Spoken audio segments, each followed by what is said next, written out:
Hello students, आज का जो लेक्चर है वो गैलीलियन ट्रांसफॉर्मेशन पर बेस्ड है। इस लेक्चर में आज हम लोग पढ़ेंगे दो इनर्शियल फ्रेम ऑफ रेफरेंस के लिए पोजीशन के लिए क्या रिलेशन, क्या इक्वेशन प्राप्त होते हैं जब दोनों फ्रेम ऑफ रेफरेंस एक दूसरे से कोइंसाइड ना करें। तो केस जो है, नेक्स्ट केस है if both frame of reference are not coincide. तो इसके लिए हमने दो फ्रेम ऑफ रेफरेंस कंसीडर कर रखेंगे। एक इनर्शियल फ्रेम जो है वो x, y और z से बना एक सिस्टम S हो गया, और दूसरा inertial frame x not dash, y not dash और z नॉट डैश है जिसका सिस्टम S नॉट है। अब मान के चलते हैं कि ये इनिशियली टाइम पे वो कुछ पोजीशन यानी कि सेकेंड वाले फ्रेम का जो ऑरिजिन का पोजीशन है फर्स्ट वाले के रिस्पेक्ट में आर नॉट दूरी पर प्रेजेंट है, जिसके पोजीशन वेक्टर को हम आर नॉट वेक्टर से दर्शा दिए। इस तरह ओ डैश को हम वेक्टर के रूप में आर नॉट वेक्टर लिख सकते हैं। अब मान के चलते हैं कि ये जो सेकेंड फ्रेम है फर्स्ट फ्रेम के रिस्पेक्ट में मूव करना स्टार्ट करता है। तो इस पोजीशन से ये मूव करना स्टार्ट करता है विथ कांस्टेंट वेलोसिटी। तो जब ये कांस्टेंट वेलोसिटी से मूव करना स्टार्ट करेगा और वो वेलोसिटी का डायरेक्शन किसी भी डायरेक्शन में हो, तो उसके लिए मान के चले कि ये जो फ्रेम है x not dash, y not dash और z नॉट डैश, ये जब मूव करना शुरू किया तो इस तरह ये मूव किया कि इसके जो एक्सिस हैं वो पहले वाले इनर्शियल फ्रेम के सारे एक्सिस के पैरेलल हो। इसका मतलब कि जो इसके एक्सिस जैसे x नॉट डैश जो चेंज करके x डैश हो गए हैं, y नॉट डैश जो चेंज करके y डैश हो गए हैं और z नॉट डैश चेंज होकर z डैश हो गए हैं, वो सारे एक्सिस x, y और z के पैरेलल हो। अब ऐसी स्थिति में हम कोई एक इवेंट कंसीडर कर लेते हैं P जो इस पॉइंट पर घटित हो रहा है। तो P का जो लोकेशन है वो अगर ऑब्जर्वर O के रिस्पेक्ट में प्राप्त हो तो उसका कोऑर्डिनेट हमें x, y और z किसी इंस्टेंट t समय पे प्राप्त हो जाएगा।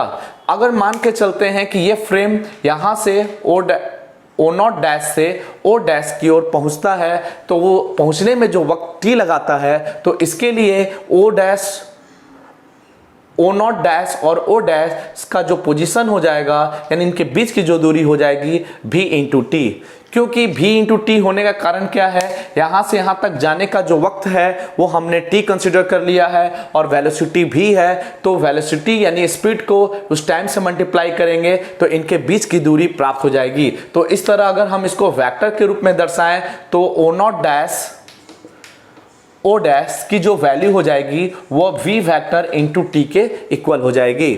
अब हम P पोजीशन यानी जो P इवेंट है वो सारे पोजीशन से O dash, O naught dash और ओ डैश से उसके पोजीशन को ऑब्जर्व कर लेते हैं और देखते हैं कि उसके कोऑर्डिनेट क्या प्राप्त होते हैं। यदि कोई ऑब्जर्वर पहले वाले फ्रेम के ऑरिजिन पर प्रेजेंट हो और इस पॉइंट को वो ऑब्जर्व करता हो तो उसके लिए वो कोऑर्डिनेट x, y, z और टाइम t प्राप्त करेगा। उसी तरह यदि ऑब्जर्वर o डैश पॉइंट पर हो तो वैसी स्थिति में p पॉइंट को वो ऑब्जर्व करता हो तो वो x dash, y dash, z dash और टाइम t डैश प्राप्त करेगा।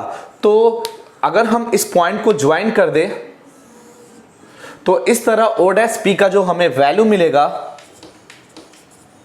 वेक्टर के रूप में वह हो जाएगा x dash i cap plus y dash j cap plus z dash k cap.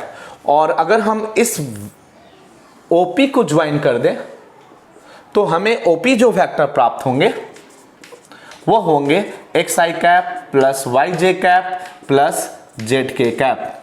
तो ऐसी स्थिति में हम ये देखते हैं कि ये एक क्वाड्रिलेटरल प्राप्त हुआ। अब क्वाड्रिलेटरल में ये चारों साइड अलग अलग हैं, तो हम लोग polygons law of vector use कर सकते हैं। पॉलीगन्स लॉ ऑफ वेक्टर के आधार पर जितने भी वेक्टर सेम ऑर्डर में हैं सारे का सम अपोजिट ऑर्डर वाले वेक्टर के सम के इक्वल हो जाएगा। यानी कि कहने का मतलब ये हुआ कि इसमें O dash, O naught dash, O naught dash, O dash P, ये तीनों सेम ऑर्डर में है तो इन तीनों का सम ओपी वेक्टर के इक्वल हो जाएगा। तो हम लिख सकते हैं by polygon's law of vector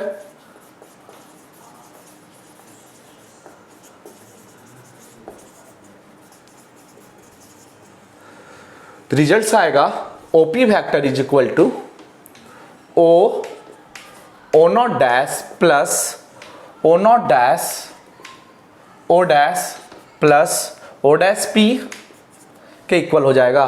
तो ओपी का जो वैल्यू है उसको हम सपोज यहां से यहां तक का जो पोजीशन वेक्टर है अगर हम आर डैश वेक्टर के रूप में दे दें और ये जो वैल्यू है वो आर वेक्टर हो जाए, तो वैसी स्थिति में ओपी का वैल्यू आर वेक्टर प्राप्त हो रहा है, ओ डैश का जो वैल्यू प्राप्त हो रहा है वो ओ नॉट डैश। तो ये रिजल्ट है आपको आर नॉट वेक्टर, ये वैल्यू जो है बीटी के बराबर है और ओ डैश पी का जो वैल्यू है वो आर डैश पी के इक्वल है। तो वैसे स्थिति में जो results R dash is equal to प्राप्त होगा वो होगा R vector minus R naught minus v into T. तो ये पोजीशन वेक्टर के फॉर्म में उस पॉइंट P यानी इवेंट P का ये ट्रांसफॉर्मेशन गैलीलियन ट्रांसफॉर्मेशन का इक्वेशन प्राप्त हो गया। यदि हम इसको कोऑर्डिनेट के रूप में प्राप्त करें तो इक्वेशन कुछ इस तरह प्राप्त हो सकता है। आर नॉट आर डैश को लिख सकते हैं, आर डैश का जो वैल्यू है ओ डैश पी के बराबर है, जिसका value X dash I cap plus Y dash J cap plus Z dash K cap. उसी तरह आर वेक्टर का जो वैल्यू है वो ओपी वेक्टर के इक्वल है और ओपी वेक्टर का value x I cap plus Y J cap plus Z K cap के इक्वल होगा। फिर इस टर्म को अगर हम सब्सट्रैक्ट करें आर नॉट से तो आर नॉट का जो वैल्यू है वो मान लीजिए ऑरिजिन के रिस्पेक्ट में है, इसका कोऑर्डिनेट यहां से value X naught Y naught Z naught प्राप्त होता है। तो वैसी स्थिति में लिख देते हैं यहां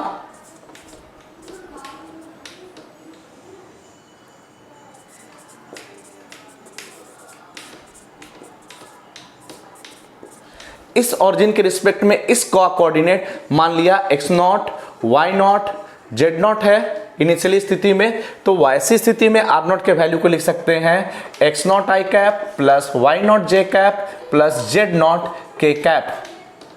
और ये v वेक्टर जो है किसी भी डायरेक्शन में है, तो इसका मतलब ये हुआ कि v के जो कंपोनेंट होंगे x डायरेक्शन में अलग होंगे, y डायरेक्शन में अलग होंगे और z डायरेक्शन में अलग होंगे।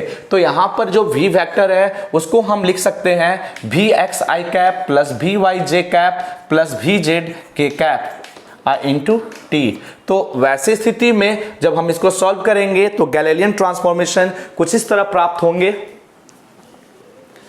x dash is equal to, direct इसको हम सॉल्व करेंगे तो आप इस देख सकते हो x minus X naught common आएंगे और minus V X into T साथ में रहेगा। उसी तरह अगर आप y डैश प्राप्त करो कंपेयर करके तो रिजल्ट होगा y minus Y naught into V Y T. Z dash प्राप्त करेंगे तो z माइनस जेड नॉट और ये वी जेड टी। तो इस तरह ये गैलीलियन ट्रांसफॉर्मेशन के इक्वेशन प्राप्त हुए जब दो फ्रेम एक दूसरे से कोइंसाइड ना कर रहे हो और साथ में वो किसी कांस्टेंट वेलोसिटी v से किसी भी डायरेक्शन में मूव कर रहे हो, तो वैसे स्थिति में गैलीलियन ट्रांसफॉर्मेशन ये प्राप्त होगा। यदि इसमें एक कंडीशन डाल दे कि यदि ये फ्रेम इस फ्रेम के रिस्पेक्ट में एक्स एक्सिस के डायरेक्शन के अलोंग मूव करता है तो इसमें वी वाई और वी जेड की वैल्यू जीरो हो जाएगी। जब वी वाई और वी जेड की वैल्यू जीरो हो जाएगी तो गैलीलियन ट्रांसफॉर्मेशन का जो नया इक्वेशन प्राप्त होगा वो होगा इफ सेकेंड फ्रेम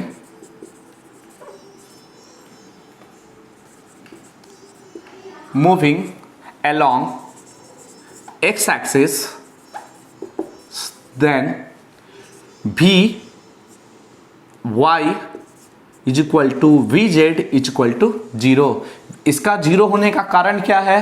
क्योंकि जब x एक्सिस के डायरेक्शन के अलोंग मूव करेगा तो y एक्सिस पैरेलल रहेंगे और z एक्सिस भी पैरेलल रहेंगे, उनका बीच का कोऑर्डिनेट चेंज नहीं करेगा, जिसके वजह से वेलोसिटी जीरो होगी। तो पोजीशन कांस्टेंट होने से वेलोसिटी जीरो हो गया, तो न्यू गैलीलियन ट्रांसफॉर्मेशन के जो इक्वेशन प्राप्त होंगे x minus X naught minus V X into T फिर आएगा y dash is equal to लिख सकते हैं y माइनस वाई नॉट और z dash is equal to z minus Z naught. तो ये गैलीलियन ट्रांसफॉर्मेशन के जो इक्वेशन हो गए in the term of second frame when moving along X axis of the first frame. उम्मीद करते हो कि ये वीडियो आपको समझ में आया होगा। Thank you.